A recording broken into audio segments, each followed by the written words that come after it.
سورہ البقرہ کی آیت نمبر 58 سے آغاز کیا جا رہا ہے، اور آپ اس بات سے بخوبی آگاہ ہیں کہ سورہ البقرہ کی ان آیات کریمہ میں اللہ جل شانہ نے حضرت موسیٰ علیہ السلام اور قوم بنی اسرائیل کے واقعات کو بیان فرما رہا ہے۔ اللہ تعالیٰ نے بنی اسرائیل کو اپنی بہت ساری نعمتوں سے نوازا، لیکن انہوں نے ان نعمتوں کے پانے کے بعد بجائے اس کے کہ وہ اللہ کا شکر ادا کرتی، انہوں نے کفران نعمت کیا۔ آیت نمبر 58 میں بھی اسی ایک نعمت کا تذکرہ کیا جا رہا ہے۔ اللہ تعالیٰ نے ارشاد فرمایا کہ وَإِذْ قُلْنَا ادْخُلُوا هَٰذِهِ الْقَرْيَةَ، اور یاد کرو اس زمانے کو کہ جب ہم نے بنی اسرائیل کو یہ کہا کہ اس بستی میں داخل ہو جاؤ۔ اللہ تعالیٰ نے انہیں ایک بستی فتح کی صورت میں عطا فرمائی۔ یہ بھی اللہ کی بہت بڑی نعمت ہوتی ہے کہ انسان کو آزادی کے ساتھ سانس لینے کے لیے، اپنی زندگی کے معاملات انجام دینے کے لیے خطہ زمین عطا فرما دے۔ یہ جو پاکستان ہے، جس کو ہم اسلامی جمہوریہ پاکستان کہتے ہیں، اس ملک کو بھی ہم نے اسی مقصد کے تحت حاصل کیا کہ ہمیں ایک ایسا خطہ زمین عطا کر دیا جائے جہاں پر ہم لا الہ الا اللہ محمد الرسول اللہ کے اصولوں کے مطابق، اللہ اس کے رسول صلی اللہ علیہ وسلم کے احکامات کے مطابق اپنی زندگی کو بسر کر سکیں۔ اللہ نے ہمیں یہ پاک سرزمین عطا فرما دی، تو وہاں بنی اسرائیل کو بھی اللہ تعالیٰ نے ایک بستی عطا فرمائی، اور جب اس بستی میں داخل ہونے کا مرحلہ آیا تو رب کائنات نے فرمایا کہ ادخلوا هذه القرية، کہ اس بستی میں داخل ہو جاؤ، فَكُلُوا مِنْهَا حَيْثُ شِئْتُمْ، اور پھر اس میں جہاں چاہو بے روک ٹوک کھا لو۔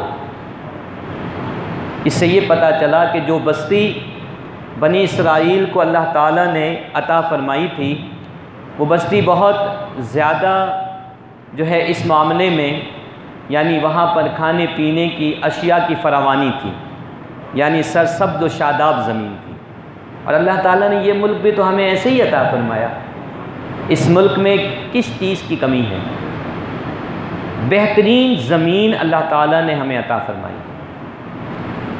دنیا میں جو مختلف زمین کی قسمیں ہیں، بعض زمین جو ہے بنجر ہے، بعض زمین جو ہے زرخیز ہے، بعض زمینیں ایسی ہیں کہ جہاں پر بلند و بالا پہاڑ ہیں۔ تو زمینوں کی قسموں میں جو سب سے اعلیٰ ترین قسم ہے، اللہ تعالیٰ نے ہمارے ملک کو عطا فرمائی، اور خاص طور پہ پنجاب کی جو زمین ہے۔ اسی طرح فضا کے بارے میں آپ دیکھیں، فضا بھی اللہ کی بہت بڑی نعمت ہے۔ اللہ تعالیٰ نے بہترین فضا والا خطہ ہمیں عطا فرمایا، جہاں پر ہر چیز کی فراوانی ہے، لیکن ہم نے اپنی نااہلی کی وجہ سے اللہ تعالیٰ کی اس بہترین نعمت کی قدردانی نہیں کی، تو آج ہم مختلف قسم کے مسائل سے دوچار ہیں۔ تو فرمایا کہ ادخلوا هذه القرية فكلوا منها حيث شئتم، اور یہاں سے جہاں سے چاہو بلا روک ٹوک تم کھا سکتے ہو، یعنی اللہ کی نعمتوں کو استعمال کر سکتے ہو، لیکن جب داخل ہونا تو تمہیں ایک کام کرنا ہے، وَادْخُلُوا الْبَابَ سُجَّدًا وَقُولُوا حِطَّةٌ، کہ جب تم اس شہر کے دروازے سے شہر میں داخل ہونا تو سجدہ کرتے ہوئے داخل ہونا، اللہ تبارک و تعالیٰ کی اس نعمت عظمیٰ پر اظہار تشکر کرتے ہوئے داخل ہونا۔ ایک سجدہ شکر ہوتا ہے، ایک تو ہم نماز میں سجدہ کرتے ہیں تو اس کا ایک مخصوص طریقہ کار ہے، قبلہ رو ہو کر ہم سجدہ کرتے ہیں، باوضو ہو کر سجدہ کرتے ہیں۔ لیکن کئی دفعہ کیا ہوتا ہے کہ ہمیں اچانک کوئی اللہ کی طرف سے نعمت ملتی ہے، کوئی خوشخبری ملتی ہے، تو جی چاہتا ہے کہ فوراً اپنے رب کی بارگاہ میں ہم سجدہ شکر ادا کریں۔ وہاں پر اتنی زیادہ پابندیاں نہیں ہیں، بندہ جس حالت میں بھی ہے وہ سجدہ شکر ادا کر سکتا ہے، جس جگہ بھی ہے وہ سجدہ شکر ادا کرتا ہے۔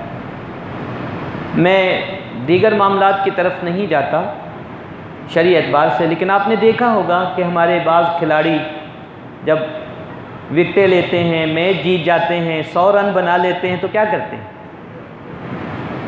اظہار تشکر کرتے ہیں۔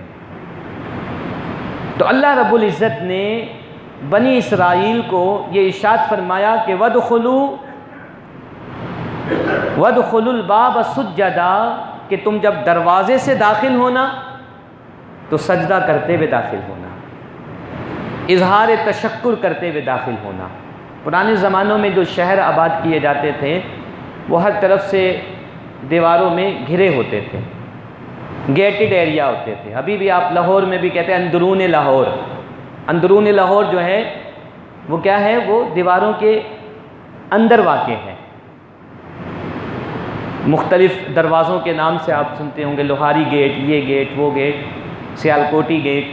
تو یہ پرانے زمانوں میں یہ طریقہ کار تھا۔ آج بھی دوبارہ سے جو سوسائٹی سسٹم ہے وہ بھی ایسے ہی ہے کہ دیواروں ہر طرف سے دیوار گھری ہوئی ہوتی، بیچ میں آبادی ہوتی ہے، اس کے کئی فوائد ہیں۔ تو جب تم داخل ہونا فاتح کی حیثیت سے تو وہاں پر اظہار تشکر کرنا، اظہار تکبر مت کرنا۔ نبی کریم صلی اللہ علیہ وسلم بھی مکہ کو فتح کر کے مکے میں داخل ہو رہے ہیں۔ روایتوں میں آتا ہے کہ نبی کریم علیہ السلام اپنی اونٹنی قصویٰ پر سوار ہیں اور اس قدر عجز و انکساری کا مظاہرہ فرما رہے ہیں کہ آپ کی تھوڑی مبارک بار بار اونٹ کے کوہان سے لگ رہی تھی۔ آج کا کوئی بادشاہ جب کسی شہر کو فتح کرتا ہے تو اینٹ کے اینٹ بجا کر رکھ دیتا ہے، وہاں کی عورتوں کی عزتیں پامال کی جاتی ہیں، بچوں کو، بوڑھوں کو بدریغ جو ہے قتل کیا جاتا ہے، شہر کو اجاڑ کے رکھ دیا جاتا ہے، فصلوں، کھڑی فصلوں کو ختم کر دیا جاتا ہے۔ لیکن اسلام ہمیں اس طرح کا نہیں کہتا کہ اگر کوئی شہر فتح ہو جائے تو اللہ کے نبی صلی اللہ علیہ وسلم کی اس معاملے میں بھی سنت طیبہ موجود ہے کہ فاتح کی حیثیت سے اس شہر میں داخل کیسے ہونا ہے۔ اور اللہ رب العزت نے بنی اسرائیل کو بھی یہ حکم دیا۔ نبی کریم علیہ السلام عجز و انکساری کے ساتھ مکہ مکرمہ میں داخل ہو رہے ہیں، قصویٰ پر سوار ہیں، آپ کی تھوڑی مبارک بار بار اس کے کوہان سے لگ رہی ہے، اور آپ علیہ الصلاۃ والتسلیم وہاں پر اللہ تبارک و تعالیٰ کا شکر ادا کر رہے ہیں، اللہ کی تسبیح کو بیان کر رہے ہیں، اللہ رب کائنات کی تحمید کو بیان کر رہے ہیں، اس کی تعریف میں مشغول ہیں۔ اللہ نے فرمایا کہ سجدہ کرتے ہوئے جانا ہے، اور وَقُولُوا حِطَّةٌ، اور حِطَّةٌ کے الفاظ کہتے ہوئے جانا ہے۔ حِطَّةٌ کے معنی ہے اے اللہ ہماری بخشش کر دیں، اے اللہ ہماری مغفرت کر دیں۔ یاد رکھیں، خوشی ہو یا غمی ہو، آج صبح بھی میں خطبہ نکاح کے ضمن میں یہ بات بیان کر رہا تھا کہ خوشی ہو یا غمی ہو، ہر جگہ ہمیں اللہ تبارک و تعالی کا ذکر کرنا ہے اور رب کائنات سے مغفرت کو طلب کرنا ہے۔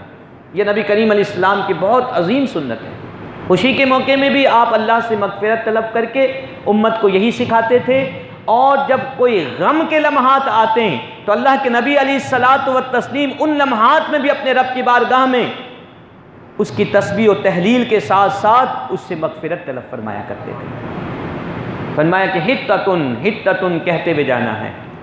اور اس میں بھی تمہارا ہی فائدہ ہے۔ ایک فائدہ تو یہ ہوا کہ اللہ نے تمہیں اس شہر کو فتح کی صورت میں نعمت عطا فرما دی، اور جب تم اس شہر میں داخل ہوگے سجدہ کرتے ہوئے، اپنے رب کا شکر ادا کرتے ہوئے اور اپنے رب سے مغفرت طلب کرتے ہوئے، تو اس کا فائدہ بھی تمہیں ہی ملے گا۔ اللہ فرماتا ہے کہ نغفر لکم خطایاکم، ہم تمہاری خطاؤں کو معاف کر دیں گے۔ یعنی ہر مرحلے میں ہمارا ہی فائدہ ہو رہا ہے، کیا نقصان؟ ایک بندے کو کہا جائے کہ تم اللہ سے معافی مانگو تو تمہیں اللہ تعالیٰ معاف کر دے گا، اس سے بڑھ کر اس کے لیے اور خوشی کیا ہو سکتی ہے؟ اس سے بڑھ کر اس کے لیے نوید اور کیا ہو سکتی ہے کہ رب کائنات فرماتا ہے کہ تم ایسے کرتے ہوئے شہر میں داخل ہونا، اس کا بدلہ تمہیں یہ دیا جائے گا کہ ہم تمہاری ساری خطاؤں کو معاف کر دیں گے۔ وَسَنَزِيدُ الْمُحْسِنِينَ، اور عنقریب ہم نیکی کرنے والوں کے اجر کو بڑھا دیں گے۔ دیکھیں عجیب معاملہ ہے رب کائنات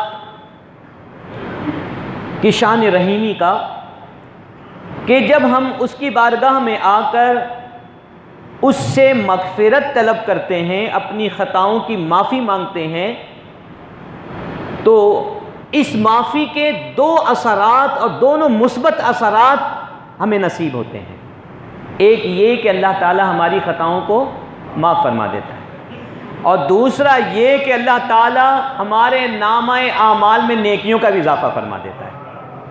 اس کی شان کریمی کو دیکھیے، خطاؤں کو معاف کرنا اور خطاؤں کو معاف کرنے کے ساتھ ساتھ نیکیوں کا اضافہ کر دینا، یہ کتنا بڑا کرم ہے رب کائنات کا ہم بندوں کے ساتھ، کہ رب کائنات کہتا ہے خطاؤں کی معافی بھی ملے گی اور تمہارے نامہ اعمال میں نیکیوں کا بھی اضافہ ہو جائے گا۔ اب ان کو کیا چاہیے تھا؟ ان کو چاہیے تھا کہ وہ سجدہ بھی کرتے اور حتتن حتتن حتتن کہتے ہوئے شہر میں داخل ہو جاتے، اے اللہ ہماری خطاؤں کو معاف فرما دے، ہماری خطاؤں کو معاف فرما دے، ہماری خطاؤں کو معاف فرما دے۔ لیکن بڑی سرکش قوم تھی۔ بعض لوگ اتنے سرکش ہو جاتے ہیں کہ ان کو کوئی اچھی بات اچھی لگتی نہیں، جو بات کہیں گے اس کا الٹ کریں گے، ایسے ہو جاتے ہیں۔ اتنے ضدی اور ہٹ دھرمی کا وہ مظاہرہ کرتے ہیں کہ آپ کہیں گے نماز پڑھو، وہ نہ پڑھ کر آپ کی بات کو رد کر رہے ہوں گے۔ اللہ نے فرمایا کہ فَبَدَّلَ الَّذِينَ ظَلَمُوا قَوْلًا غَيْرَ الَّذِي قِيلَ لَهُمْ فَأَنزَلْنَا عَلَى الَّذِينَ ظَلَمُوا رِجْزًا مِّنَ السَّمَاءِ، تو ان ظالموں نے بدل کے رکھ دیا اس قول کو جو اللہ نے ان سے کہا تھا کہنے کے لیے، اس قول کے ساتھ جو اللہ نے نہیں کہا تھا۔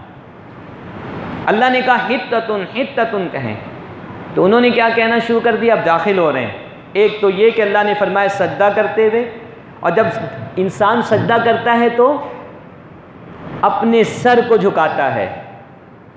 سجدے میں انسان کا سر اپنے رب کی بارگاہ میں جھک جاتا ہے، اور ہمارے مفسرین فرماتے ہیں کہ جب انسان سجدہ ریز ہوتا ہے تو اس حالت میں عجز و انکساری کی انتہا کو پہنچ جاتا ہے، اپنے پورے وجود کو اپنے رب کی بارگاہ میں سرنڈر کر کے پیش کر دیتا ہے، کہتا میں کچھ بھی نہیں ہوں، میں زمین پہ آ گیا ہوں یا رب العالمین، تو سب سے اعلیٰ و برتر ہے۔ یہی وجہ ہے کہ جب ہم سجدے میں ہوتے ہیں تو کیا پڑھتے ہیں؟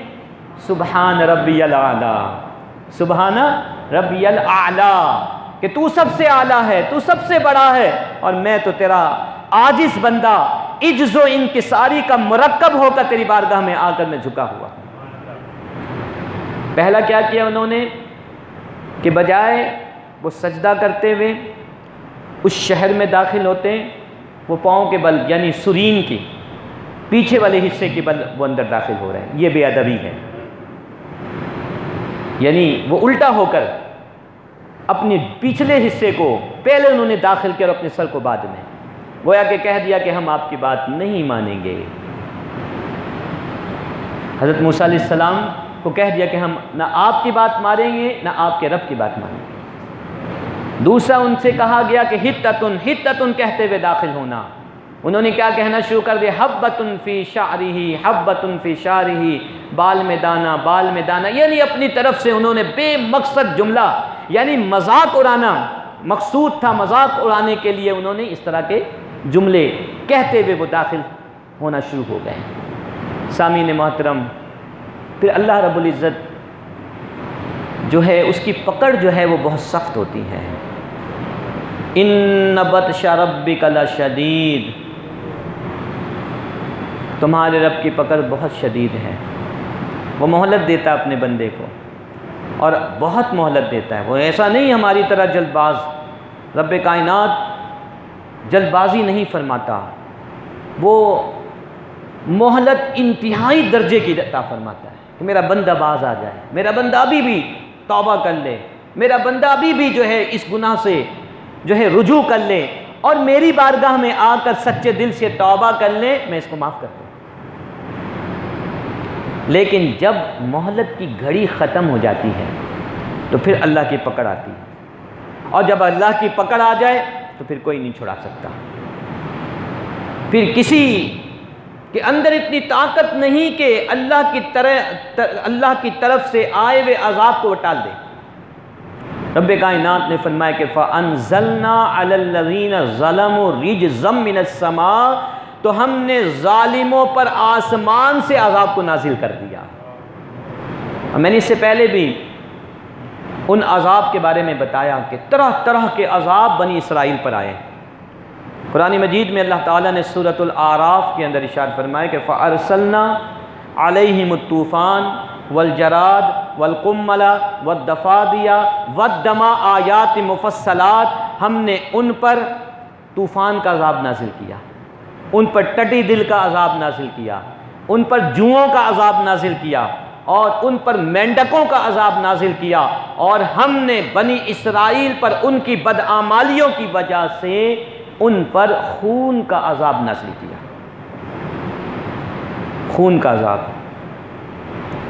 پیاس لگی ہو آپ کو انتہائی شدت کے ساتھ، اور آپ گلاس میں ٹھنڈا پانی انڈیلیں اور شدید پیاس کی حالت میں اس پانی کو بڑی تیزی کے ساتھ اپنے منہ کی طرف لے جائیں۔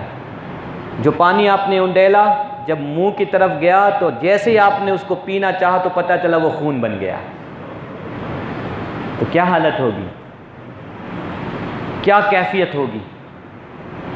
ایک شخص بھوک کی حالت میں اپنے لیے کھانا نکالتا ہے اور برتن میں کھانا رکھتا ہے، اور بہت اہتمام کے ساتھ جیسے ہی لقمہ بنا کر اپنے منہ کی طرف لانا چاہتا ہے وہ خون بن گیا۔ جس برتن میں ہاتھ ڈالتا ہے، جس چیز میں ہاتھ ڈالتا ہے، وہاں پہ چھوٹے چھوٹے مینڈک اچھلتے ہوئے نظر آتے ہیں۔ ہم کھانا کھاتے ہیں نا، کبھی کھانا کھاتے ہوئے کوئی کنکر منہ میں آ جاتا ہے، اور چونکہ انسان کھا رہا ہوتا ہے تو اس کی بڑی شدت ہوتی ہے، ہم اس وقت احساس تو اس وقت ہوتا ہے جب کبھی ہمارے دانتوں کے درمیان ہماری انگلی آ جاتی ہے یا کوئی کنکر آتا ہے، تو پتہ چلتا ہے کہ ہم جب کھاتے ہیں تو اس کی شدت کتنی زیادہ ہوتی ہے۔ وہ کنکر فوراً ریزہ ریزہ ہو جاتا ہے۔ اس کے بعد کیا ہوتا ہے؟ آپ اس نوالے کو اندر انڈیلتے ہیں، اپنے پیٹ میں ڈالتے ہیں؟ نہیں، فوراً باہر نکال کے پھینک دیتے ہیں، مزہ کرکڑا ہو جاتا ہے۔ تو آپ تصور کریں کہ ایک کنکر، اسے ہم برداشت نہیں کر سکتے، لیکن اگر خون بن جائے سب کچھ اور ہر چیز کے اندر مینڈک ہی مینڈک نظر آئے تو اس وقت کیا عالم ہوگا۔ بنی اسرائیل پہ اس طرح کے عذاب آئیں۔ اللہ نے فرمایا کہ بما کانوا یفسقون، یہ بھی یاد رکھو کہ اللہ تعالیٰ نہیں چاہتا کہ اپنے بندوں کو عذاب دے۔ رب کائنات کی یہ چاہت اور یہ مشیت نہیں ہے، وہ تو ہم سے بہت محبت فرماتا ہے۔ نبی کریم علیہ السلام کی حدیث مبارک جس کا مفہوم یہ ہے کہ رب کائنات اپنے بندوں سے 70 ماؤں سے بڑھ کر محبت فرماتا ہے، اور میں نے بتایا کہ 70 بھی یہ محاورتاً استعمال ہوتا ہے۔ اہل عرب جب کسی چیز کی زیادتی کو بیان کرنا چاہتے ہیں تو وہاں پر 70 کا لفظ بطور محاورہ بیان کرتے ہیں، اور ایک ماں کی محبت ہمارے سامنے، ہم ایک ماں کی محبت کو بیان نہیں کر سکتے، 70 ماؤں کی محبت کا عالم کیا؟ رب کائنات اس سے بھی زیادہ اپنے بندوں سے محبت فرماتا ہے، تو وہ رب کیسے چاہے گا کہ میرا بندہ کسی عذاب میں مبتلا ہو جائے؟ تو اس بات کی وضاحت جہاں بھی اللہ نے عذاب کا تذکرہ کیا، اس بات کو بھی بیان کر دیا کہ عذاب دینا میری چاہت نہیں ہے۔ جہاں بھی عذاب آتا ہے، کسی کی پکڑ آتی ہے، کسی پر مصیبت آتی ہے، تو اس لیے آتی ہے کہ اس کے اعمال کی وجہ سے آتی ہے۔ بما کانوا یفسقون، یہاں پر بھی ان پر جو عذاب آیا اس وجہ سے آیا کہ انہوں نے اللہ تعالیٰ کی اطاعت نہیں کی، نافرمانی کی اور فسق و فجور میں مبتلا ہو گئے۔ سامعین محترم، اس کے بعد جو اگلی آیت کریمہ ہے، آیت نمبر 60، 58 اور 59 میں ایک ہی واقعہ کو بیان کیا گیا۔ واقعہ کو شروع کیا گیا اور اس واقعے کے انجام کار کو بیان کر دیا گیا کہ انجام کیا ہوا، اور اللہ تعالیٰ نے انجام یہ ارشاد فرمایا کہ ان پر عذاب آیا، اور عذاب اس لیے آیا کہ انہوں نے فسق و فجور کا کام کیا اور اللہ کی نافرمانی کی۔ ہماری پکڑ اسی وقت ہوتی ہے، ہمارے اوپر کوئی مصیبت آئے، کوئی پریشانی آئے تو سمجھ لے کہ کہیں نہ کہیں کوئی معاملہ ہے۔ بعض اوقات انسان پر آزمائش بھی آتی ہے، آزمائش کی کوئی مصیبت آپ پر آئی، کیسے پتہ چلے گا کہ یہ آزمائش ہے یا ہماری کسی جو ہے غلط کام کا یہ نتیجہ ہے؟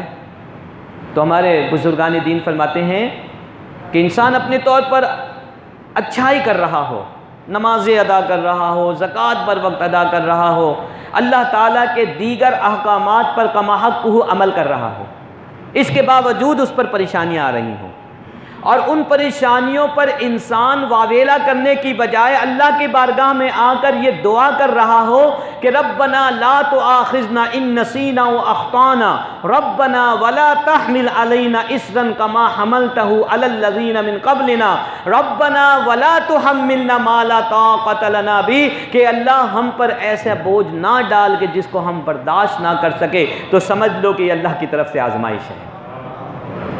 لیکن جب کوئی عذاب آتا ہے، کوئی پکڑ آتی ہے، تو آپ دیکھیے گا کہ اس کے اعمال بھی نظر آ رہے ہوتے ہیں، اور ساتھ ساتھ وہ شخص جو ہے واویلا کر رہا ہوتا ہے، شکایتیں کر رہا ہوتا ہے کہ میرے رب نے تو میرے ساتھ کبھی بھی کوئی اچھا کیا نہیں، میرے ساتھ کبھی اچھا ہوا نہیں، معاذ اللہ، اس طرح کے جملے وہ ادا کر رہا ہوتا ہے۔ اس سے پتہ چل جاتا ہے کہ اس پر پکڑ آئی بھی ہے۔